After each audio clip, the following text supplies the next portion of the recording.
আওয়ামী লীগের প্রতি এক ধরনের সিম্প্যাথি ক্যাম্পেইন আমাদের রয়েছে, আমাদের মধ্যে কালচারাল যে হিজামনিটা আওয়ামী লীগ ক্রিয়েট করেছে তাদের মধ্য দিয়ে আমরা দেখছি আওয়ামী প্রীতি, যে আওয়ামী লীগের প্রতি একটা সিম্প্যাথি দেখানোর চেষ্টা করা হচ্ছে, যে যে আওয়ামী লীগ এটা করেছে সেটা করেছে, আওয়ামী লীগের প্রতি ন্যায্যতা নিশ্চিত করা হচ্ছে না, আওয়ামী লীগকে বাকস্বাধীনতা থেকে তাদেরকে রুদ্ধ করা হচ্ছে, তাদেরকে সভা সমিতির থেকে বঞ্চিত করা হচ্ছে, এই ধরনের কথাবার্তা বলা হচ্ছে।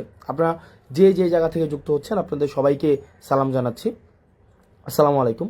তো দেখেন, আপনাদের যেটা বলা হচ্ছে এটা হচ্ছে আওয়ামী লাস্ট যে কার্ড রয়েছে, আওয়ামী লীগের সর্বশেষ যেই অস্ত্রটা সেটা হচ্ছে এই কালচারাল হিজেমনি।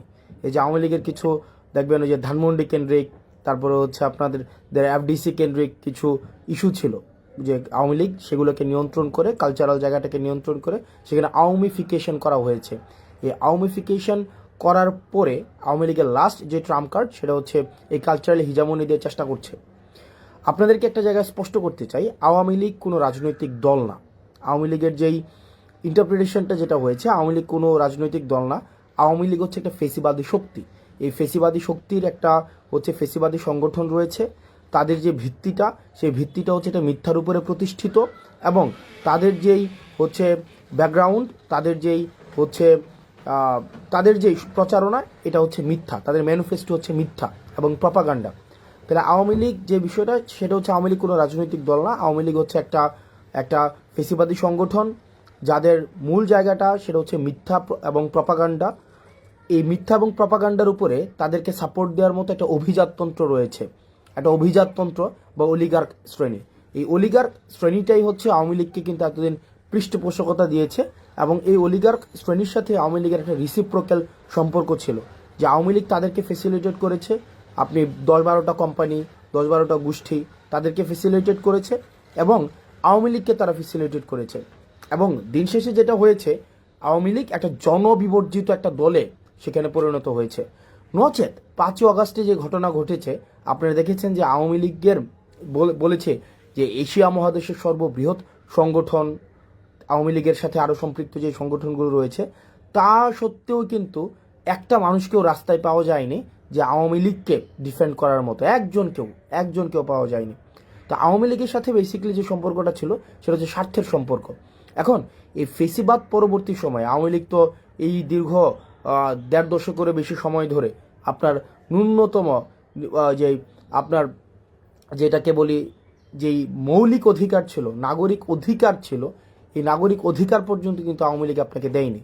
আওয়ামী লীগ একটা নাগরিক যেই অধিকার রয়েছে আপনাকে নাগরিক হয়ে ওঠার সুযোগ দেয়নি। আওয়ামী লীগ আপনাকে প্রজা বানিয়ে রেখেছিল। একটা মানুষ যে নাগরিক হয়ে উঠবে, নাগরিকের সাথে রাষ্ট্রের কিছু কমিটমেন্ট রয়েছে, নাগরিকের সাথে রাষ্ট্রের কিছু আপনার লিগ্যাল কিছু কমিটমেন্ট রয়েছে, এই কমিটমেন্টের মধ্য দিয়ে জনগণ নাগরিক হয়ে ওঠে। আওয়ামী লীগ কিন্তু একটা মানুষকে নাগরিক হিসেবে কখনোই স্বীকৃতি দেয়নি। আওয়ামী লীগ প্রজা বানিয়ে রেখেছে এই দীর্ঘ 1.5 দশকের বেশি সময় ধরে।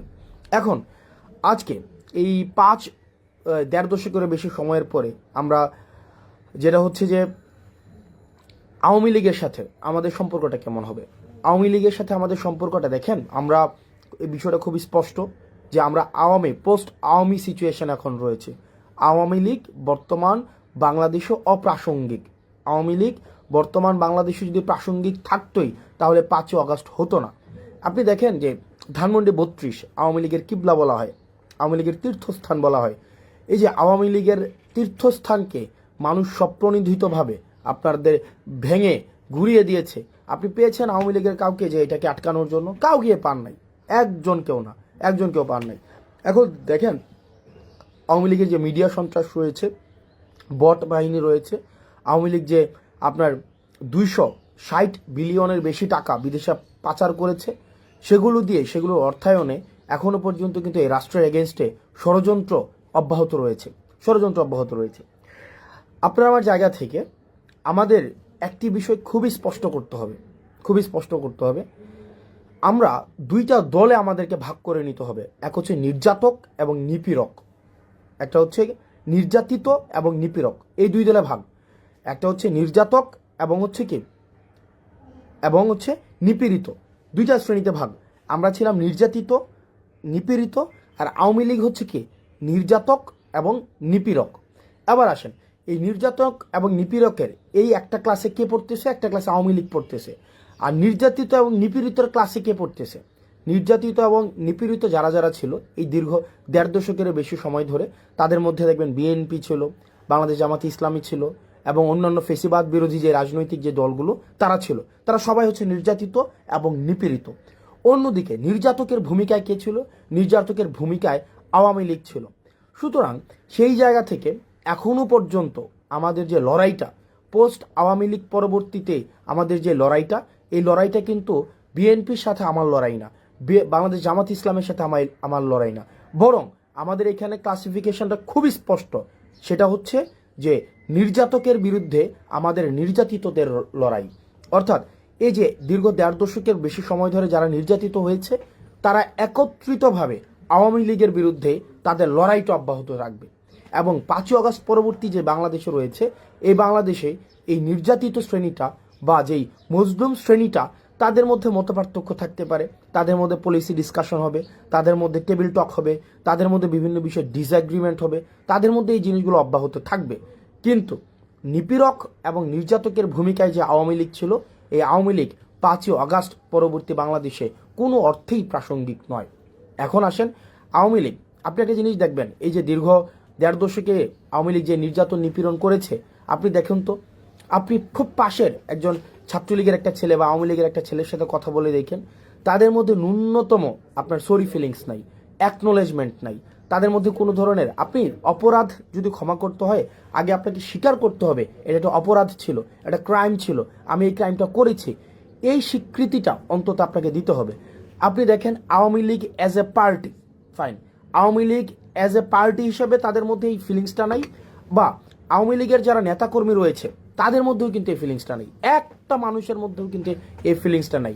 বরং এত মানুষকে হত্যা করার পরেও তারা এখনো পর্যন্ত হুমকি ধামকি হচ্ছে দেখে নেওয়া হবে, তুলে নেওয়া হবে, একদিন সময় আসুক তোদেরকে মেরে ফেলা হবে, তোদেরকে বাসায় থাকতে দেওয়া হবে না, এই জিনিসগুলো কিন্তু এখনো পর্যন্ত অব্যাহত রেখেছে। অর্থাৎ এত বড় একটা এত নির্যাতন নিপীড়নের পরে 2000 মানুষকে হত্যা করেছে শুধুমাত্র ক্ষমতা টিকিয়ে রাখার জন্য, তিনটি ইলেকশনকে, গণতন্ত্রকে গলা টিপে হত্যা করা হয়েছে। এরপরেও কোনো ধরনের আওয়ামী লীগ থেকে কোনো ধরনের রিগ্রেট নাই, আওয়ামী লীগ থেকে এই পর্যন্ত একটা সরিফিল পর্যন্ত করা হয়নি এ পর্যন্ত। যেমন আপনি আমার কমেন্ট সেকশনে গেলে দেখবেন যে আওয়ামী লীগের মধ্যে আমরা সেই ভীতিটাই সঞ্চার করতে পারি নাই। যেমন দেখেন আপনি জাস্ট 5ই আগস্ট পূর্ববর্তী সময় দেখেন, একটা কমেন্ট করার সময় আমাদের কি পরিমাণ চিন্তা করতে হতো, কমেন্ট দেখে দেখে বাসা থেকে তুলে নিয়ে যাওয়া হতো। দেখেন আপনি যদি আমার কমেন্ট সেকশনে দেখেন, তাহলেই দেখতে পাবেন যে আওয়ামী লীগের যে শুয়োর ছানারা রয়েছে, আওয়ামী লীগ সমর্থিত যে শুয়োর ছানারা রয়েছে, তাদের এখনো পর্যন্ত কি অবাধ ফ্রিডম, তারা কিন্তু এই ফ্রিডমটা কিন্তু চর্চা করতে পারছে। এবং এই আপনি যদি বলেন 5ই আগস্ট পরবর্তী সময়ে স্বাধীনতাটাকে সবচেয়ে বেশি উপভোগ কারা করছে, সেটা হচ্ছে আওয়ামী লীগ করছে। কারণ আওয়ামী লীগের কমেন্ট করতে তাদের ভয় পেতে হচ্ছে না যে তাদেরকে বাসা থেকে উঠিয়ে নিয়ে আসা হবে। এই কারণে তারা তাদের জায়গা থেকে তারা মানে গ্যাদার্সে নির্বিঘ্নে তারা কিন্তু ভয় ভীতি বা তারা তাদেরকে যে একটা আমাদেরকে সবসময় যে এটা করে ফেলবো সেটা করে ফেলবো, এই জিনিসটা কিন্তু অব্যাহত রেখেছে।